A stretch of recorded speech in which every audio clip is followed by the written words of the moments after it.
Bueno, continuamos con Apocalipsis. Ya vimos Apocalipsis capítulo 1 y lo que continuaría sería entonces capítulo 2 y 3, que son las 7 iglesias, básicamente, ¿no?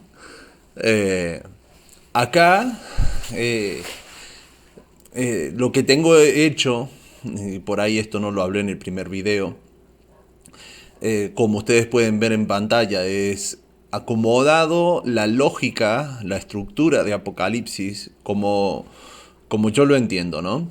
Había hablado un poquito en el primer video de lo que era la interpretación historicista de Apocalipsis y había comentado un poco de que en el historicismo empiezan a acomodar los hechos a partir del quinto milenio, que es posterior o es la época apostólica, digamos.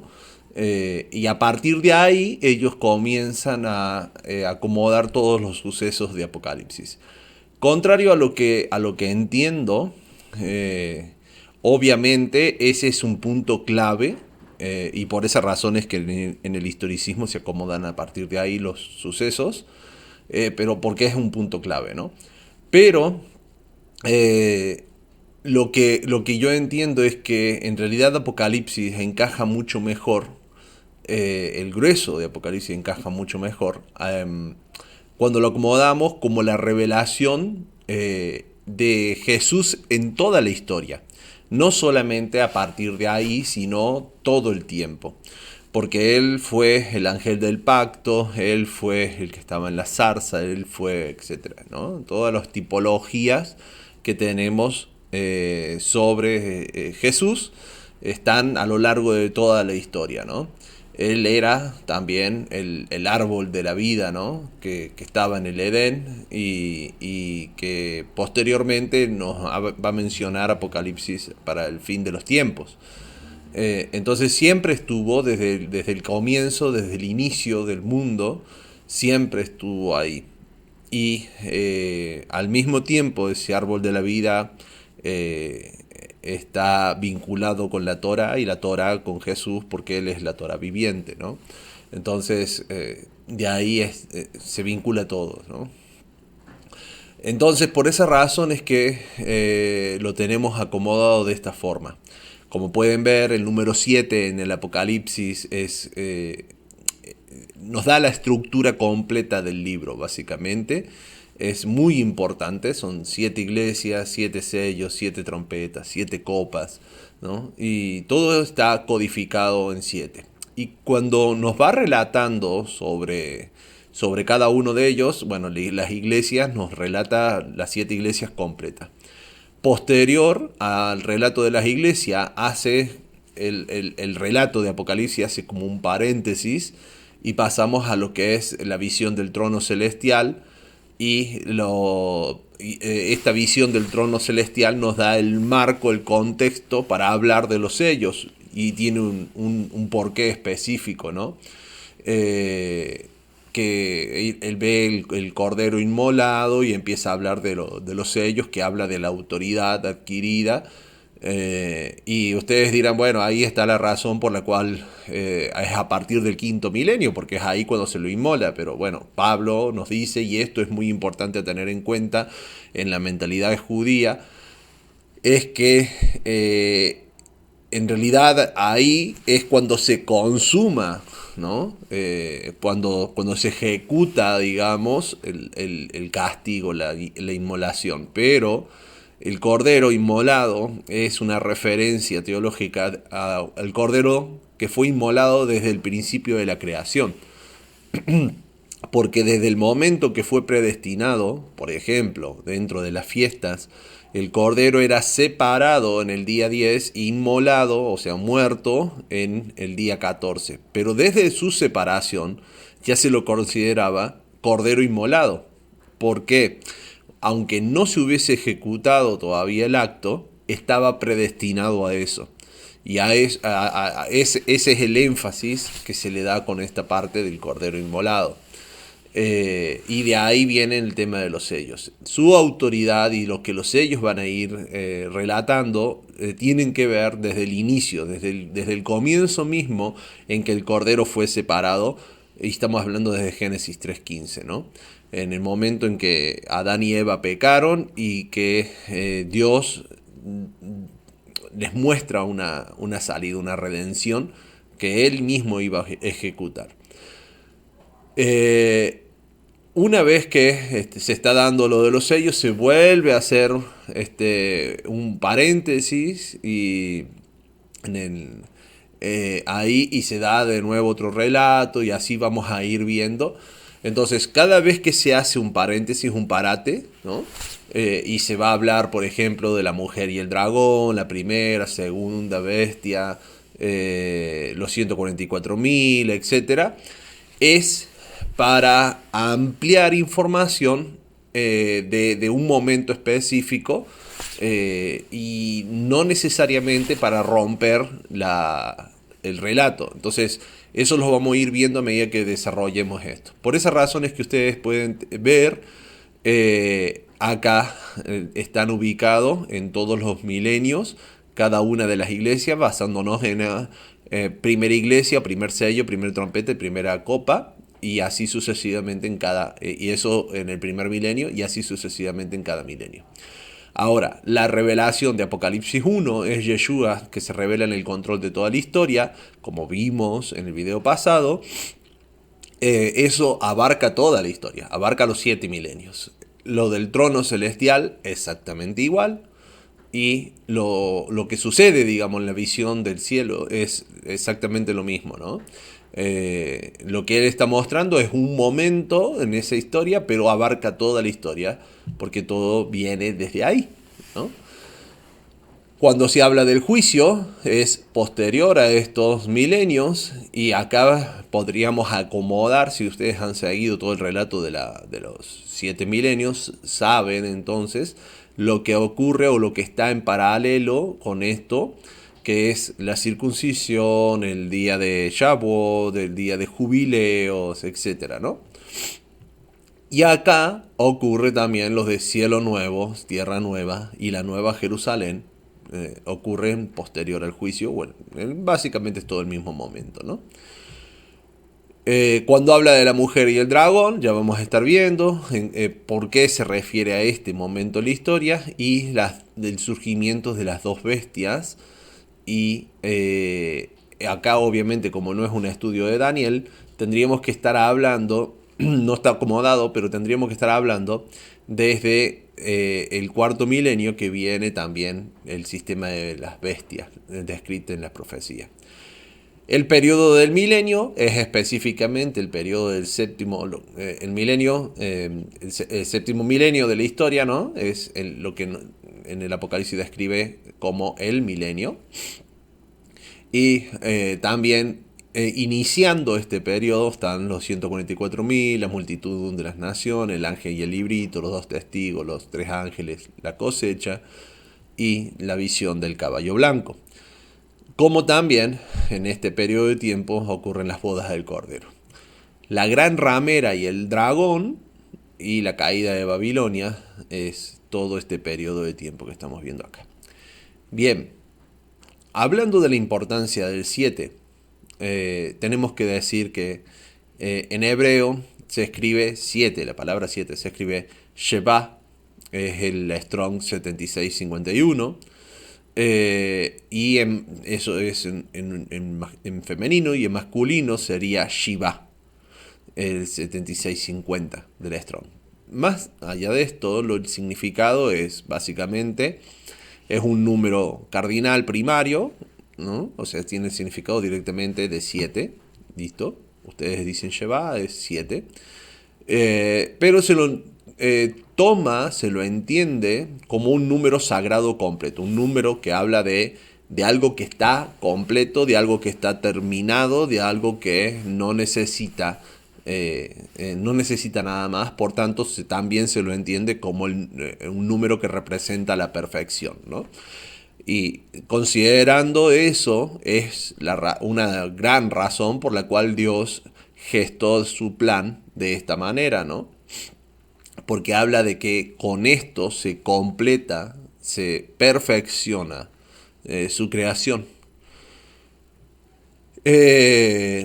La palabra Sheba, que viene de la raíz de Shiva o Shabá, de acá se construye, ¿no? El séptimo día de la semana, Shabbat o reposo, ¿no? Ahí es, al estar completo, al estar todo ya perfecto, no necesito trabajar más, no necesito construir más, y se reposó, Dios reposa en este día, ¿no?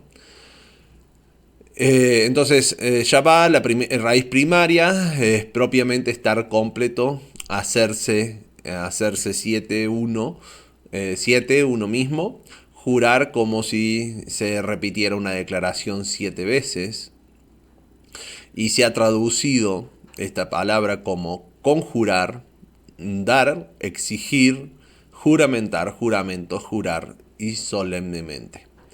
Estas son las traducciones de esta palabra, que es la raíz que le da a Sheba el 7.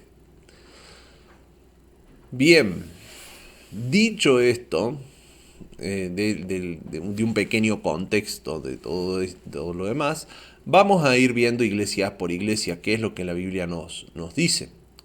El relato comienza en Apocalipsis 2 con la iglesia de Éfeso, donde dice, escribe el ángel de la iglesia de Éfeso, el que tiene las 7 estrellas a su diestra, el que anda en medio de los 7 candeleros de oro, y dice esto: yo conozco tus obras, tu arduo trabajo y tu paciencia, y que no puedes soportar a los malos, y has probado a los que dicen ser apóstoles y no lo son, y los has hallado mentirosos, y has sufrido y has tenido paciencia, y has trabajado arduamente por amor de mi nombre, y no has desmayado. Pero tengo contra ti que has dejado tu primer amor. Recuerda, por tanto, de dónde has caído y arrepiéntete y haz las primeras obras. Pues si no, vendré pronto a ti y quitaré tu candelero de su lugar. Y si no te hubieras arrepentido, pero tienes esto, que aborreces las obras de los nicolaitas, las cuales yo también aborrezco. El que tiene oído, oiga lo que el Espíritu dice a las iglesias. Al que venciere le daré de comer del árbol de la vida, el cual está en medio del paraíso de Dios. Bien, esta es la primera iglesia y la que decíamos que está vinculada al primer milenio. ¿Qué ocurrió en el primer milenio? Bueno, tenemos a Adán y Eva con su pecado. Después tenemos que ellos se les impide comer del árbol de la vida, justamente. Porque Dios dice, ahora conocen el bien y el mal, no sea que estiren su mano y tomen del fruto del árbol de la vida, ¿no? Y ahí se los echa del Edén, y que es el paraíso de Dios. Y ahí cuando se los echa, tienen sus hijos, ocurre lo de Caín, lo de Abel. Después de la muerte, Caín es marcado, echado. Tenemos el relato de Lamec, tenemos a Enos, tenemos a Enoc. Todo eso ocurre en el contexto del primer milenio.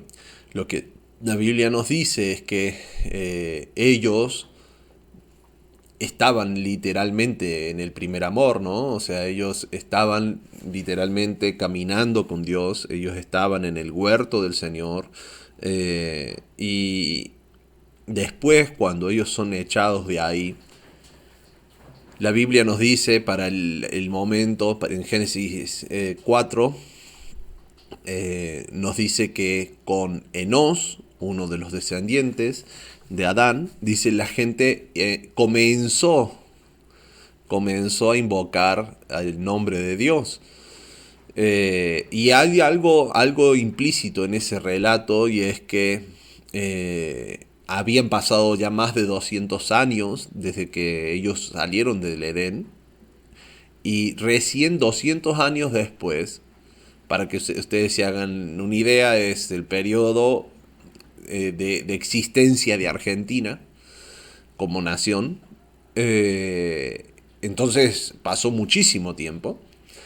Y recién después de todo ese tiempo, la gente empezó, se acordó que existía Dios. ¿Qué pasó? ¿Qué pasó? Que tuvieron que pasar tanto tiempo para que la gente diga, ah, existe un Dios, vamos a orarle, vamos a comunicarnos con Él. Lo más lógico a pensar es que Adán no hizo bien su trabajo, no hizo bien la transmisión del conocimiento de Dios. Y esto mismo es lo que es el mismo error que va a tener los fieles a Dios, en teoría los fieles a Dios, lo van a mantener ese error en casi toda la historia, en mayor o menor medida, dependiendo del tiempo, ¿no? En mayor o menor medida, pero lo van a tener casi toda la historia. Entonces eso nos habla de una condición que tenían las personas y una inclinación que ellos mismos tenían. No es, entonces, no es alocado el versículo que nosotros leemos en Génesis 6, el milenio siguiente, donde dice Dios que iba a raer, que iba a quitar la humanidad la iba a hacer una limpieza, digamos, de toda la humanidad. Y dice, porque su corazón está siempre inclinado al mal, a hacer el mal. Entonces, claro, teniendo en cuenta este contexto, se entiende de por qué se llevó o se llegó al punto de una inclinación constante a hacer siempre lo malo. Porque no tenían relación con Dios, porque no habían recibido una instrucción correcta de parte de aquel que debía representar a Dios, de aquel que debía transmitir aquel amor que tuviese en un principio cuando caminaba junto con Dios en el Edén. No lo transmitió de forma efectiva y la mayoría se inclinaron por buscar su propia gloria, su propio beneficio y no la adoración a Dios. Hubo quienes sí destacaron en esa parte, como por ejemplo Enoc, que nos habla la Biblia, que era un amigo de Dios y que caminó con Dios, ¿no? Entonces sí hubo gente que seguramente siguió algún consejo de Adán, sí hubo gente que estuvo interesado, pero la gran mayoría no. Y, y llevó eso a los eventos posteriores del diluvio, ¿no? Entonces, ahí está el primer amor del que hablan.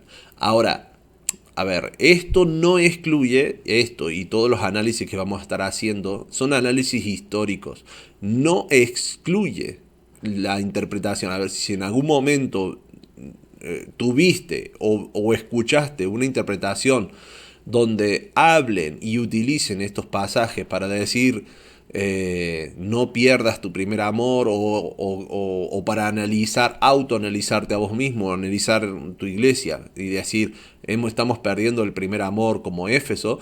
A ver, esto no inhabilita eso, para nada lo inhabilita. Esa es una interpretación o una forma de entenderlo o de aplicarlo en lo personal o en lo micro, ¿no? Yo estoy hablando de lo macro, lo histórico, ¿no? Así que no es un ataque a otro tipo de interpretaciones, es simplemente para que nosotros podamos entender el Apocalipsis en un nivel geopolítico mundial y en un nivel macrohistórico mundial, ¿no? Ese es el énfasis, ¿no? No estoy atacando otro tipo de interpretaciones, por si acaso aclaro, ¿no? Entonces, algunas palabras a tener en cuenta y poder aclarar en este contexto. La palabra ángel, que es justamente, dice, escribe al ángel de la iglesia. Entonces, una de las derivaciones que siempre se ha tenido de esto es como que, como que cada iglesia tiene un ángel que la cuida, ¿no? Acá tenemos que hacer dos aclaraciones importantes. Una que es ángel y otra que es iglesia. ¿Por qué? Porque hay mucho misticismo alrededor de estas palabras. Y acá, bueno, da para hacer un estudio profundo de cada una de ellas. Ahora simplemente las vamos a mencionar y vamos a mencionar algunas características. En algún momento profundizaremos más para que no queden dudas. Pero, básicamente, la palabra ángel es una palabra, como pueden ver, prácticamente que no ha sido traducida, sino que ha sido cargada de significado. Es la palabra ángelos, del griego ángelos. Entonces se ha adaptado al español y no necesariamente se ha traducido. ¿Por qué digo esto? Porque hoy en día la palabra ángel sí se considera una traducción, pero es una traducción, se considera una traducción porque ya el español la incorporó de esa manera. Por esa razón se considera una traducción. Pero en realidad cuando uno puede ver que la fonética es prácticamente la misma, la forma de pronunciar las palabras, todo es igual. Entonces, si en el griego decía ángelos, y acá dicen ángel, y ángelos viene también desde el latín, o sea, uno puede trazar la línea de que no ha sido una traducción, sino más bien una adaptación. Y esta palabra significa traer nuevas, o sea, traer noticias. Esa sería la verdadera traducción, el sentido real de esta palabra. Y cada persona que sale y predica, o sea, si vos en algún momento le predicaste, le hablaste de Cristo a alguien, en el contexto del primer siglo, vos eras un ángel. Entonces, para que ustedes tengan idea, no se refiere a algo místico, ni que tiene que venir del cielo específicamente, sino una función, ¿no? ¿Cómo creen que le llamaban a los mensajeros que les traían las noticias del reino? Y ni siquiera estamos hablando de personas que eran creyentes en Dios, ¿eh? El mensajero. Le llamaban así, ángel.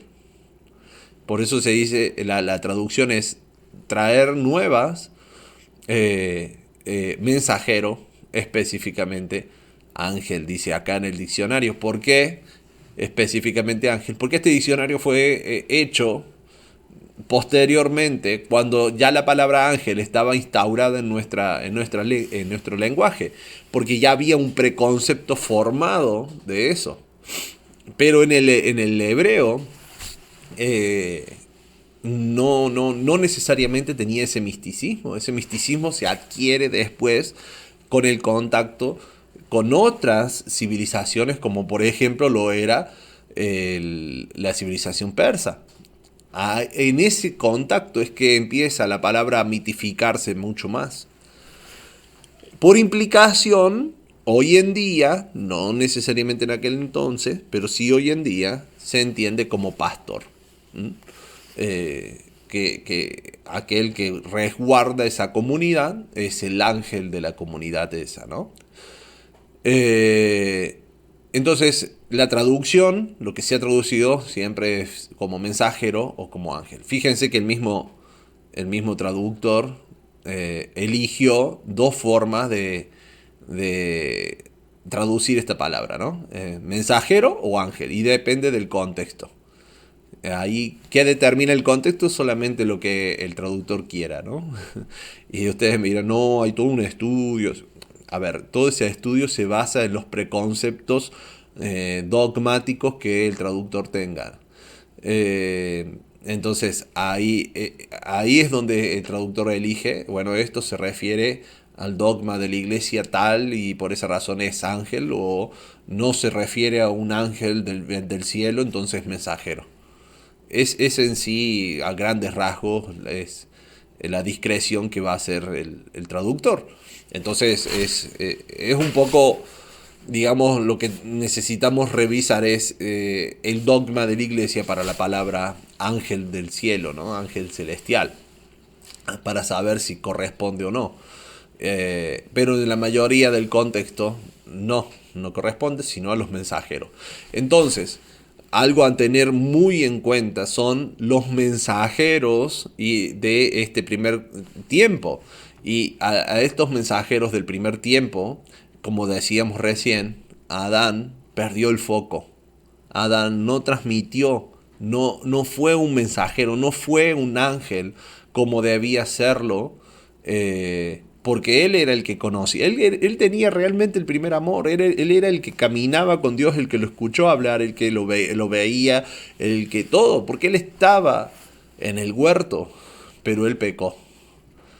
Pero a él se le fueron las cosas de las manos y agarró y decidió transmitir tal vez más su frustración que lo bueno que había visto, y eso desencadenó una reacción en toda la sociedad, en todos sus descendientes, en todos los que los escucharon, y que los llevaron a querer rebelarse en contra de Dios, porque estaban mal entendiendo a Dios. Él debía, como dice acá, ¿ven? A la palabra ángelo, probablemente deriva de G71 y G34. G71 es la palabra ago, que es un verbo principal y significa guiar y conducir. Y la palabra G34 es la palabra angele, que significa ato, como un hato de una cierta cantidad de animales que se debe guiar y conducir, y aquel que las guía y conduce el hato es un ángel, como por ejemplo Yeshua, quien guía y conduce la iglesia a nuestras vidas, es nuestro ángel, ¿no? Adán era o debía cumplir la función de ángel, de mensajero, de aquel que guiaba, porque era el que había realmente estado charlando con el Señor, lo había conocido cara a cara, había estado junto con él. Y esto nos lleva a la siguiente palabra, que es la palabra eclesía. Y vieron que se pronuncia prácticamente igual que como lo pronunciamos iglesia. Eclesía, iglesia. Es otra palabra adaptada a nuestro idioma. Y no necesariamente traducida. La traducción de esta palabra es llamar fuera, reunión popular, y acá viene lo que formuló, el sesgo que llevó a traducir como iglesia, congregación religiosa. Ahora, en su inicio de esta palabra era reunión popular y también era congregación, pero no necesariamente religiosa, podía ser religiosa como secular, como lo que fuera. Ustedes se reúnen no sé, charlar del clima, están haciendo una eclesía, una reunión popular. ¿Se entiende? Eso era la palabra eclesía. Después fue atrapada, adoptada casi de forma exclusiva por la iglesia, por la parte religiosa, y se la vinculó casi de forma exclusiva a una congregación religiosa. De ahí es que en el español, eclesía o iglesia, la adaptación iglesia, dejó de tener la necesidad de traducirse, porque ya a lo largo de la historia pasó a tener o contener un solo significado, que era esta congregación religiosa, ¿no? Y la iglesia que nosotros conocemos hoy, pero originalmente no era así. Esta palabra eclesía tiene su equivalente en el hebreo, que es kehilá, que también significa congregación, reunión, etc., ¿no? Entonces, ¿por qué hago esta aclaración? Porque si ustedes tienen la posibilidad de buscar en el Nuevo Testamento las palabras originales, las palabras,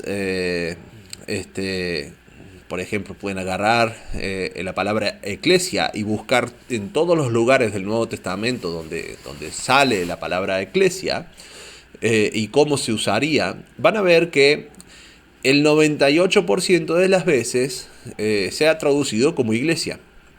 Pero hay algunas excepciones donde el traductor no lo quiso traducir como iglesia, sino o sea, no lo quiso colocar la palabra iglesia, sino que lo quiso realmente traducir.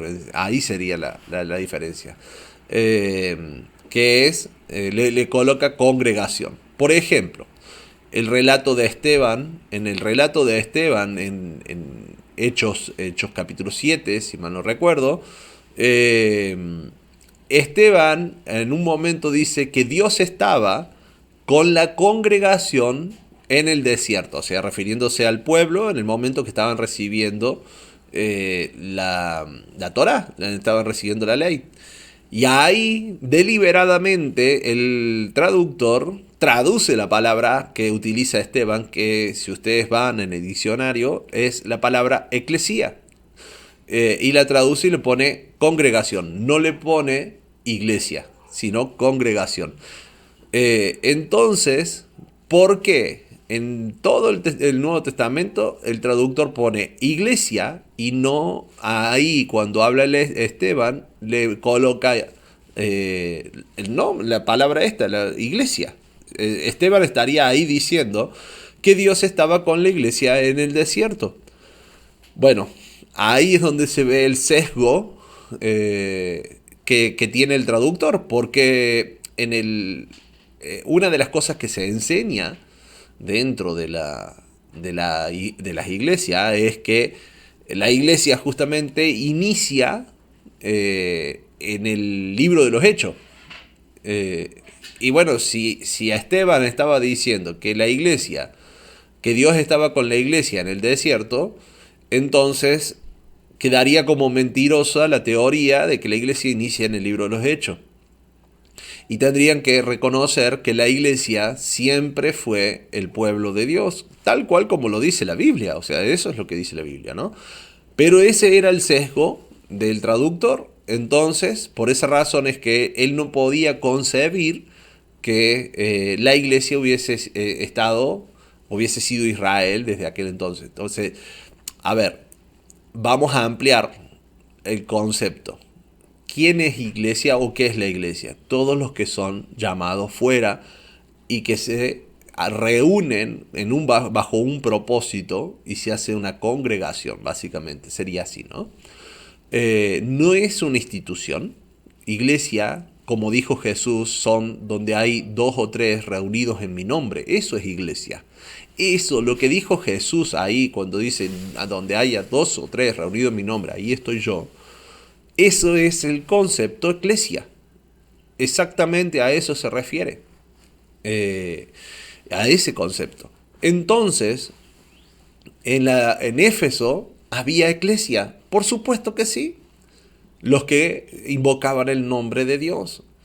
Los que vivían como Enoc conforme a su palabra y caminaban con él. Todo eso es la eclesia. Y el ángel era Adán, porque fue el que trajo el primer amor, pero que lo perdió en el tiempo, ¿no? Esta palabra eclesia es un compuesto de 2 palabras. Una es la palabra ek, del griego 1537, que es una preposición primaria denotando origen o el punto de donde procedo, ¿no? Por eso es de fuera, ¿no? Del exterior. Y la palabra kaleo, ek y kaleo, donde la palabra es kaleo es llamado, ¿no? Se llama a los de fuera, ¿no? Por eso es los llamados fuera, que se traduce, ¿no? Literal, de forma literal, como los llamados fuera, ¿no? ¿Y qué va a ser uno de los principales el principal uso del evangelio, aquel evangelio que van a llevar los ángeles? ¿Cuál va a ser? Llamar a los de fuera. Exactamente eso. Dice, venid a mí todos los trabajados, cargados, ¿no? Llamar a los de fuera para que entren en pacto. Para que entren en el hato. Para que sean injertados, ¿no? Eso es el concepto eclesia y no depende de una denominación, no depende de reunirse en un edificio, no depende de absolutamente nada de todo lo que hoy se entiende como iglesia. Depende de la comunión con Dios y de que obviamente tenemos que tener comunión entre nosotros. Por eso no es que esté mal reunirte en un edificio, ni identificarte con un grupo de personas, ni nada por el estilo. No está mal eso. Estaría mal que nos estemos cercenando unos con los otros solo por tener algunas interpretaciones distintas. Eso sí se hace y eso sí está mal. Pero no está mal el reunirnos eh, con el grupo de personas. ¿Cuál es el problema con esto? Cuando se han creado las denominaciones y eh, estas divisiones, digamos, porque las denominaciones son eso, son una división. Se denominó, se puso un nombre y por tanto se marcó un perímetro. Al poner un nombre vos estás marcando un perímetro, es decir, esto es mío, esto es lo que me identifica, ¿no? Y con eso se cambió el ángel. Ya el ángel no es el ángel del pacto, no es el Mesías. De hecho se rechaza ese pacto.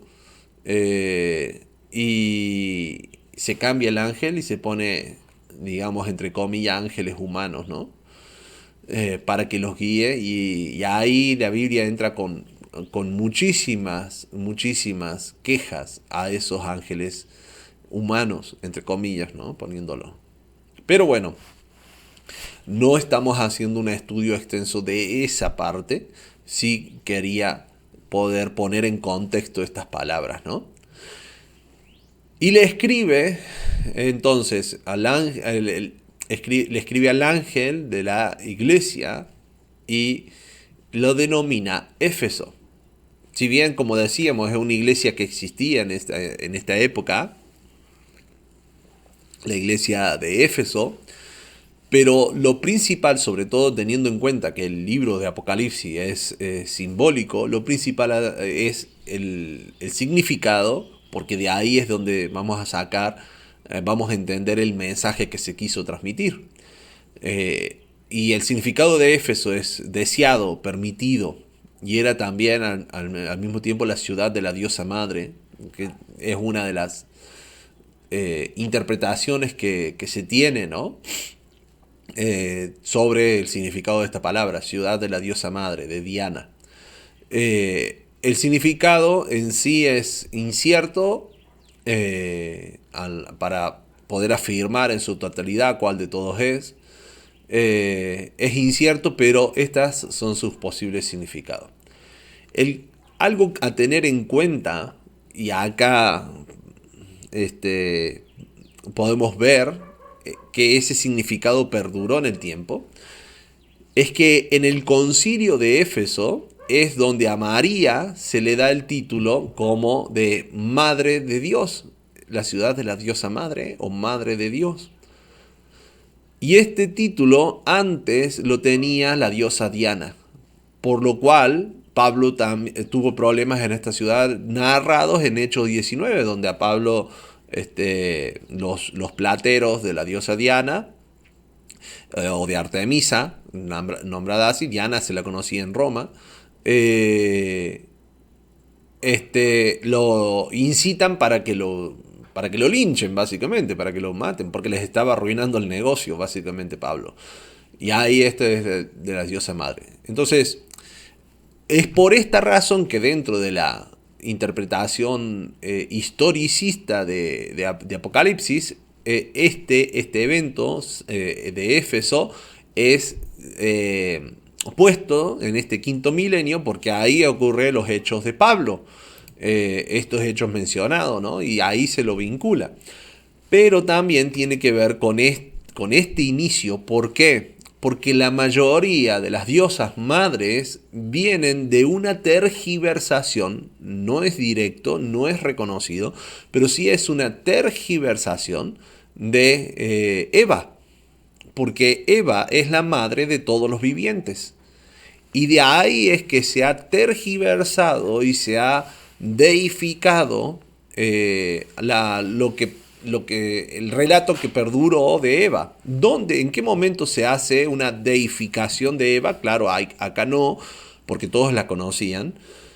Pero sí en el segundo milenio, cuando ocurre lo de la Torre de Babel, y se cuenta a los descendientes de Noé, a los sobrevivientes del diluvio, se les cuenta las historias pasadas, que se les habla de Eva, y que se le había dado, obviamente, el título, porque Adán lo dice ahí, que iba a ser la madre de todos los vivientes. Entonces de ahí surge el adorar a aquella que era la diosa madre, ¿no? Aquella que era la madre de todos los vivientes. Y de ahí surge toda esta, muchas de estas mitologías, ¿no? ¿De dónde creen que surge la Trinidad? Tenemos a un Adán, una Eva, y tenemos la promesa de un Redentor, que va a ser hijo de ella. Y la mayoría de las trinidades, todas las trinidades que existen en el mundo pagano, como también en el cristianismo, tienen a una diosa madre, el Dios Padre, creador, y a un hijo que viene de ambos, y tiene también el concepto de que ese hijo surge después de la muerte del padre. O sea, es una tergiversación enorme del Evangelio en sí y de las promesas que Dios les da a Adán y Eva, y que fue trasladándose en todo el paganismo y después adoptado, porque no estaba no está ese concepto como Trinidad en el Antiguo Testamento, sino que después, cuando ese paganismo viene por el lado del griego y se infiltra en la iglesia, tenemos ahí de nuevo la construcción de lo que hoy se conoce como Trinidad. Entonces, esa es la conexión con Éfeso y con este tiempo en el relato que está dando Apocalipsis. Y le dice que el que tiene las 7 estrellas en su diestra, hablando de que él está en el control. Cada estrella era uno de los ángeles de la iglesia, nos decía en el capítulo 1, y aquí nos dice que él tiene las 7 estrellas en su diestra. Entonces él está en el control de los 7 tiempos, de toda la historia, ¿no? Porque está bajo su diestra. Y la diestra en el pensamiento hebreo habla de misericordia, habla de gracia, de misericordia, ¿no? Gracia bajo el entendimiento hebreo, no bajo el entendimiento griego y tradicional de la iglesia, ¿no? De gracia es favor inmerecido. No, no, no, no. Gracia en el concepto hebreo es misericordia. Misericordia para entrar en pacto. Siempre está ligada al pacto. Siempre. No se puede separar de eso. Por esa razón es que la gracia hacía referencia a un rey que extendía su diestra, ¿no? Que extendía su diestra para poder dar, digamos, una misericordia, un favor inmerecido también, claro que sí, pero bajo este concepto, un favor inmerecido, ¿por qué? Porque se le permite entrar en pacto, ¿no? Si rechazamos el pacto no podemos hablar de gracia, obviamente. Bajo ese concepto no lo podríamos. Y dice, el que anda en medio de los 7 candeleros. Y esto ya lo habíamos hablado en el video anterior, de por qué es que se muestra en el medio de los 7 candeleros, de la misma manera que en el capítulo 1, porque él es el que tiene el sustento de todos esos candeleros, como en la menorá, el brazo del medio es el que sustenta, el que sostiene todos los otros 6 brazos. Y asimismo Jesús, cuando él vino en el medio de la historia, sosteniendo ambas partes, toda la historia, el antes y el después de él. Yo conozco tu obra, tu arduo trabajo y paciencia, que no puedes soportar a los malos, que has probado a los que se dicen ser apóstoles y no lo son, y los has hallado mentirosos. Claro, esta palabra hablaría, si la tomáramos de forma como título del movimiento apostólico solamente, hablaría específicamente de este tiempo, ¿no? Del tiempo de Pablo, de Juan, etcétera. Y había mucho celo por el apostolado, por esta palabra. Como si defendieran, o tradicionalmente se suele entender como si defendieran el título, digamos, ¿no? Sin embargo, cuando vamos a la palabra y cuando la buscamos en su verdadero significado, no se refiere ni a un título ni a nada de eso. Apóstol es un delegado, un embajador. Así, de la misma manera que Argentina tiene embajadores en el mundo, los consulados, por ejemplo, el cónsul en aquel entonces era un apóstol. Eso es lo que significaba la palabra, ¿no? Era un apóstol, un embajador, un delegado de Argentina que iba a ejecutar cierta tarea. Era aquel que representaba a la Argentina en otro lugar, ¿no? Entonces el apóstol es un enviado, un embajador, en este caso del reino de Dios. Y todos somos llamados a exactamente esa tarea, a representar el reino de Dios en la tierra, ¿no? ¿Somos enviados por Jesús? ¿Todos? Claro que sí. Mateo 28. A todos nos envía, por tanto, ir y predicar de mi palabra, ¿no es cierto? Entonces, si a todos nos envió por igual, todos debemos cumplir la función de apóstol. Y exactamente en este tiempo, como hablábamos recién de Enoc, como hablábamos recién de Enos, etcétera, todos estaban, y el mismo Adán era el principal, todos tenían que cumplir esta función, ser un apóstolo, delegado, un embajador, ¿no? Del reino de Dios, del mensaje de Dios, de las promesas de Dios. Adán tenía que cumplir esa función y transmitir exactamente eso a todos los que, a toda su descendencia. En hebreo, la equivalencia hebrea de esta palabra es la palabra shalach. Del hebreo, en el diccionario de Strong lo buscan con el número 7971.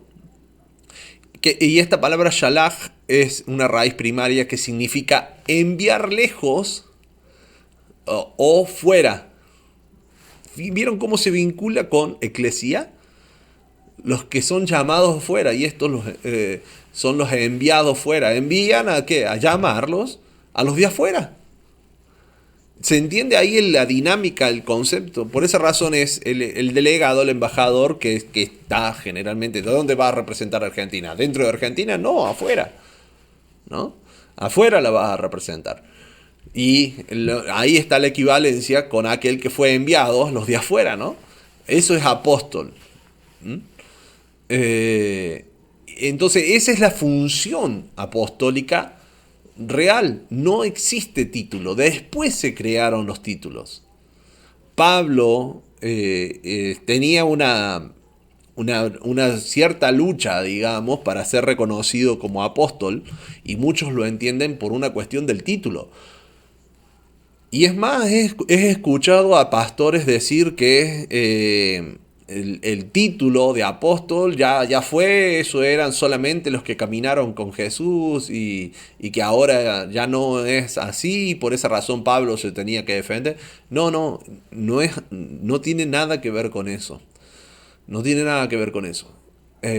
Pablo se tenía que defender porque sí, no había caminado con Jesús, pero no era porque no caminar con Jesús, sino porque Jesús no le dijo expresamente cuando estaba con vida, por tanto, id. Entonces, los otros apóstoles entendían que aquellos que habían escuchado a Jesús decir, por tanto, id, esos eran apóstoles. Pero a ver, la mayoría de las veces en el Nuevo Testamento se habla de los apóstoles como los discípulos de Jesús, o se entiende porque están ellos nombrados ahí, pero había no eran los únicos que escucharon a Jesús decir, por tanto, id, había 120 reunidos con ellos en el aposento alto. ¿Cuántos creen que lo acompañaron en el monte cuando Jesús asciende y les dice, por tanto, id? Tal vez no los 120, pero tampoco eran los 12, eran muchos más. Y lo podemos saber por el contexto, ¿no? Estaban también las mujeres ahí. Entonces, a tratar de romper un poco los mitos que se armaron alrededor, ¿no? Alrededor de estas palabras. ¿Qué es lo que va a decir Pablo cuando está defendiendo, digamos, su apostolado? Pablo dice dos cosas fundamentales. Primero, él sí lo envía a Jesús porque se le aparece en la visión cuando va camino a Damasco. Y esa es una de las defensas que él tiene. Y la otra, que ahí nosotros sí entendemos y tomamos que lo que Jesús dijo, Mateo 28, es proféticamente para todos nosotros. Bueno, ahí está. Y ahí ya tenés la misma defensa que Pablo te está enviando, aunque no hayas tenido una visión. ¿Por qué digo esto? Porque si solamente hubiese sido enviado los apóstoles que escucharon, entonces ya, ¿para qué seguimos predicando? Si ya se cumplió. Ya murieron ellos, ya no hay quien predique, ¿no es cierto? Entonces, como obviamente, por lógica, se entiende que trasciende a los que escucharon de forma física o que estuvieron presentes de forma física, ahí es donde le daba argumento a Pablo. Y la otra es cuando Pablo dice, ustedes son la evidencia de mi apostolado, de mi llamado, ¿no? O sea, la predicación, el hecho de que yo haya llevado y que ustedes hayan escuchado y que ustedes hoy estén guardando todo lo que Dios manda, esa es la evidencia de que realmente yo fui llamado y enviado por Jesús, ¿viste? Por aquel que encomendó este evangelio, ¿no? Y entonces Pablo está haciendo una clara defensa de la función. O sea, los hechos, el resultado de esta función ejecutada es todo esto, y esto es lo que habla de que he sido enviado, de que he sido apóstol. Él no está defendiendo un título, está defendiendo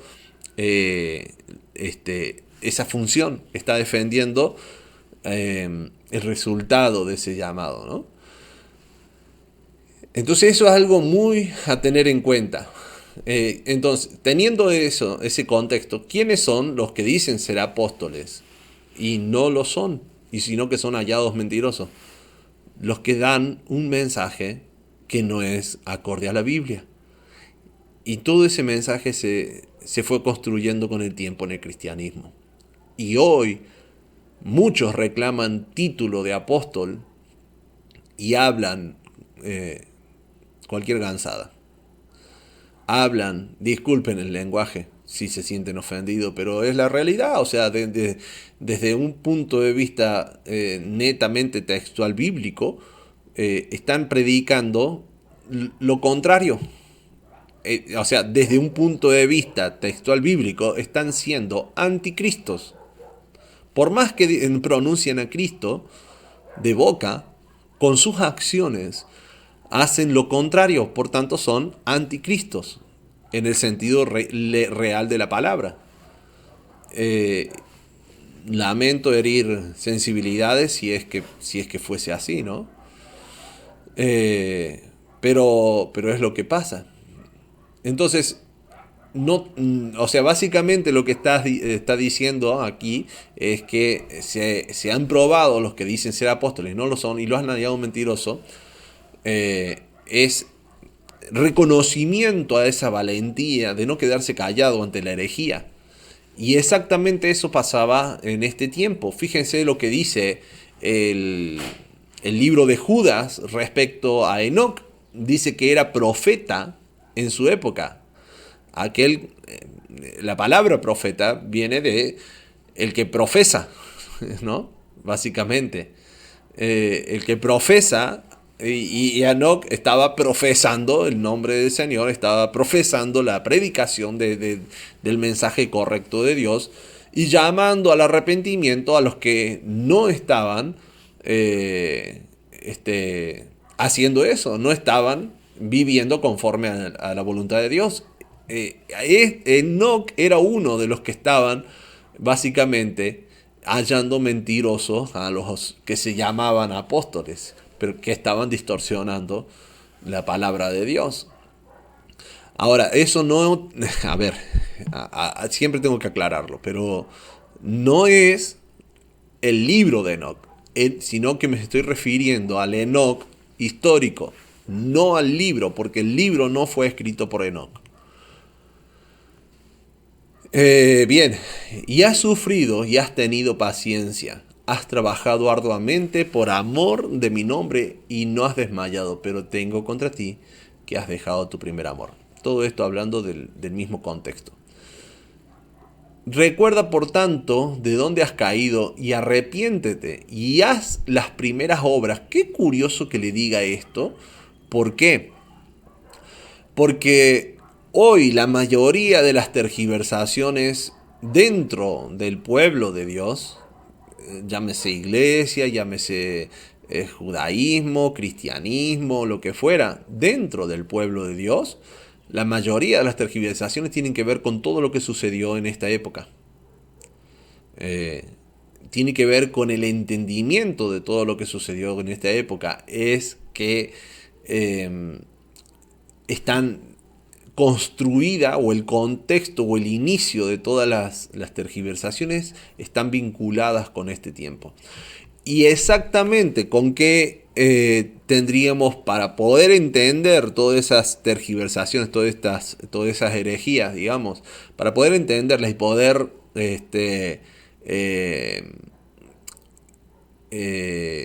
restaurar la verdad, ¿con qué tendríamos que ir? Con el inicio, con el momento donde Dios habla con Adán y Eva y entender bien todo ese contexto. Cuando hacemos eso, desmitificamos todo lo demás.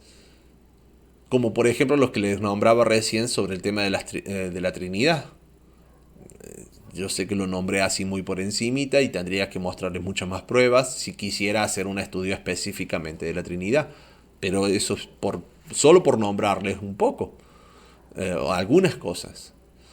Entonces, como para que ustedes tengan en cuenta, o sea, qué curioso que le diga exactamente eso, porque es ahí a donde tenemos que ir, ¿no?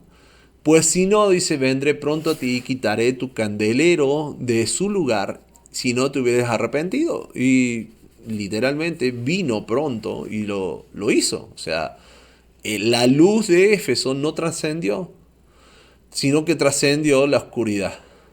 ¿Por qué? Porque una vez que después vino en el siguiente milenio, viene el diluvio y hace un borrón y cuenta nueva, por así decirlo, lo que principalmente va a trascender fue todas las historias tergiversadas, toda la historia que fue mal narrada de todo lo sucedido en este primer momento, en este primer milenio. Y posterior, Dios tiene que llamar a Abraham, entregarle la ley y con eso empezar una construcción, una deconstrucción más bien de los mitos, de todo lo que habían aprendido y una construcción del carácter que Dios quería, ¿no? Y le dice, pero tienes esto, que aborreces las obras de los nicolaitas, las cuales yo también aborrezco. El que tiene oído oiga lo que el Espíritu dice a las iglesias. El que venciere le daré de comer el árbol de la vida, el cual está en medio del paraíso de Dios. Entonces, la mayoría de las veces que se lee este texto, cree que existía una secta, y de hecho existió en la época de Juan, que eran la secta nicolaita, y que bueno, se refiere específicamente a esa secta y nada más. Pero bueno, vamos a ver si es así. La palabra nicolaitas es la palabra griega 3531, de la Strong 3531, que es Nicolaites, y viene de 3532, que es Nicolaita específicamente, y se refiere, era un título de los que eran adherentes o que seguían la doctrina de Nicolás. La palabra Nicolás o Nicolaita, perdón, la palabra 3532, que se traduciría como Nicolaita, o que vendría, de la cual se construye la palabra Nicolaita, es la palabra Nicolaos. Y esta palabra Nicolaos, que los que siguen, son los adherentes de Nicolás, que se lo llama Nicolaitas, esta palabra Nicolaos, que es la que en español corresponde a Nicolás, espero no haberle hecho mucho lío ahí, pero básicamente esta palabra Nicolaitas viene de esta palabra Nicolaos, y Nicolaos se traduce como Nicolás, y por esa razón Nicolaitas se le dice a los adherentes o a los seguidores de Nicolás. Esta palabra Nicolaos se construye de dos palabras griegas, la G3534 y la G2992. La G35, la palabra Nicolaos significa victorioso sobre el pueblo. Entonces, ahí ese es el significado de Nicolás, victorioso sobre el pueblo. Entonces, ahí ya el significado nos dice cuáles son estas dos palabras. Estas dos palabras son 35-34, que es Nikos, y significa conquista o victoria, ¿no? Esta palabra Nikos viene de la palabra Nike o Nike, que conocemos nosotros hoy en día, que significa conquista o victoria. Por esa razón es que Nikos se traduce como conquista. Entonces, cada vez que tengan la palabra Nike ustedes en las zapatillas, recuerden que significa eso, conquista o victoria. Por esa razón se eligió y hace referencia a Nikos, y es la primer parte de la palabra Nicolás, Nicolaos. Y la palabra que le daría a Nicolás la última parte es la palabra Laos 2992, que significa pueblo, o en un contexto de iglesia es lo que ustedes nombran como laico, ¿no?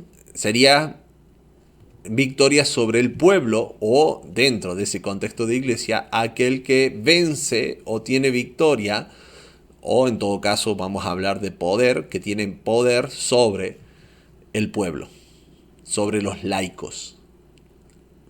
¿Quién tiene poder o victoria o vence sobre los laicos dentro de una iglesia? Sino los líderes, pastores, etc. Entonces fíjense para dónde va apuntando la palabra.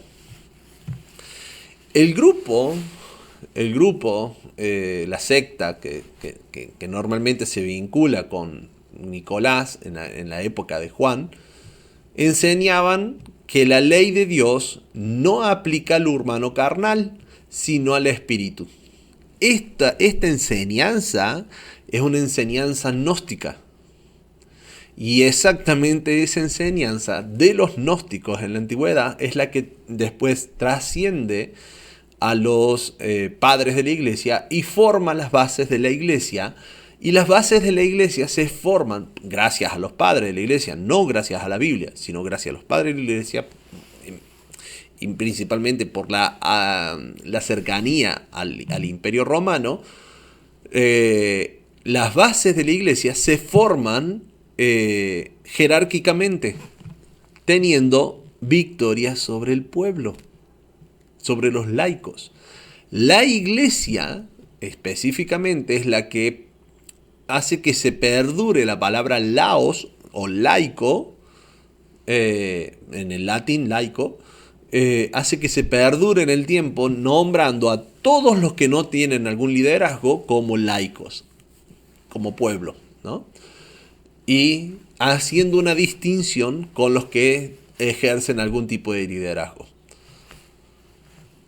Y enseñan justamente esto, que la ley de Dios no aplica al, a la iglesia, sino que era solo para el pueblo judío. Es la esencia exactamente la misma. Y específicamente dentro de la Iglesia Católica sí tenían esta enseñanza literal, ¿no? De hecho castigaban el cuerpo porque tenían que vivir en el espíritu y demás. Dice, entonces la carne se le daba, a la carne se le daba todos los placeres. Esta es una doctrina gnóstica y la misma que promueve Balaam. Y promovían una jerarquía. Y el nicolaísmo en la Iglesia Católica es la castidad del clero. El Papa Nicolás II, justamente, implementa la castidad del clero. O sea, y exactamente eso perdura hasta nuestros días. En mayores, menores medidas, con un matiz u otro matiz, disfrazado de una forma o de otra, ¿no? Hay distintas variaciones a lo largo de la historia, pero perdura hasta nuestros días. Cuando hicimos el video de Babel permanente en la historia, hablamos un poco, no de esto específicamente de nicolaísmo, pero sí hablamos un poco de la mezcla de las doctrinas gnósticas que se dio en los padres de la iglesia y en la iglesia en sí. Vamos a hacer un video específico sobre todos los padres de la iglesia y comparar, contrastar las doctrinas, las enseñanzas que ellos tenían con la Biblia y con el paganismo, para que ustedes mismos saquen sus conclusiones. Pero bueno, eso es lo vamos a hacer después de Apocalipsis, para que ustedes puedan ir comparando todo eso. Entonces este es el contexto real dado en el texto. Pudo haber sido una carta de corrección a una iglesia específica en Éfeso, pudo ser, seguramente, pero el significado es más amplio que solamente una iglesia en Éfeso, es más amplio que solamente sentirme identificado con la iglesia esta o aquella, ¿no? El significado es para trasciende los tiempos y nos marca el verdadero objetivo del libro de Apocalipsis, que es dar ánimo y hacernos entender que nada de la historia se escapó de la voluntad de Dios y no se va a escapar tampoco la situación, el problema en el que estás pasando, o tampoco se va a escapar la situación o problema que el mundo está generando hoy en día, el contexto del mundo, ¿no? O sea, si vos ves que estás en la guerra, si vos ves que hay depresión económica, lo que sea que veas, tranquilo. Dios siempre estuvo en el control y siempre lo estará. Ese es el verdadero mensaje en Apocalipsis. No es la intención del Apocalipsis, no es mostrarme el futuro para que yo lo pueda evitar. No es esa la intención. La intención es, esto va a pasar. Quieras o no, hagas, grites, patalees, lo que fuera, va a pasar. Pero tenés que entender que yo estoy en el control. Ese es el verdadero mensaje del libro de Apocalipsis. Y comenzando, en este caso, hablando con el pueblo, con los que fueron llamados fuera, ¿no? En este caso, dando un mensaje específico, en este caso a la iglesia, ¿no? Y posteriormente va a estar dando de este mismo contexto, de este mismo milenio, un mensaje distinto que habla de la autoridad y de juicio, que era llamado los sellos, significaban eso, en este caso era un rollo que tenía 7 sellos, por tanto alguien de muchísima autoridad lo podía romper esos sellos, y al mismo tiempo era un rollo que ejercía o que traía un mensaje de juicio, y por esa razón es que hablamos de autoridad y de juicio, ¿no? Solamente alguien con esa autoridad podía ejercer en un reino ese nivel de juicio. Después vamos a hablar, va a dar también dentro de este mismo contexto lo que estaba sucediendo con la primera trompeta, que las trompetas habla de anuncios, habla de noticias, habla se usaban para cuando se iba a la guerra, eso también está ocurriendo acá. Se usaban para nombrar reyes, se usaban para todo ese tipo de anuncio y movimiento del pueblo. Y la copa que está vinculada con la ira de Dios casi de forma directa. Todo esto nos va a estar dando un mensaje, como quien dice, en capas, ¿no? La primera capa, hablando específicamente de la iglesia. La segunda capa, hablando de la presentación de el Mesías, del Rey, ante el mundo como alguien de autoridad y que trae juicio, que se anuncia, se va a anunciar justamente un mensaje específico de parte de él, y se va a hablar de cómo es que se dio la ira de Dios. Bueno, hermanos, y como pueden ver, hay muchísima información para seguir hablando, pero dado la duración del video, lo dejo acá y seguimos en el próximo video con la siguiente iglesia. Vamos a terminar todo lo que son las iglesias y después retomamos desde el milenio 1 los sellos, trompetas, la primer copa, para ir añadiendo cada vez más información y así creando el contexto entero. Así que bueno, mis hermanos, que Dios les bendiga y espero que haya podido ser claro con los conceptos, y seguramente hay mucho más por hablar de cada uno de los conceptos. No puedo extenderme tanto en este video. Si en algún momento nos vemos en persona, bueno, ahí se hablará con todo el tiempo del mundo de lo que se quiera, pero por ahora necesitamos organizarlo y hacerlo en conceptos más, o unas explicaciones más sintetizadas, más concretas, ¿no? Por una cuestión de la duración y del tiempo que tenemos. Pero bueno, con esto yo creo que ya es suficiente, y para no extender tan largo el video, dejamos a Esmirna para el siguiente video. Que Dios los bendiga y tengan un muy buen día.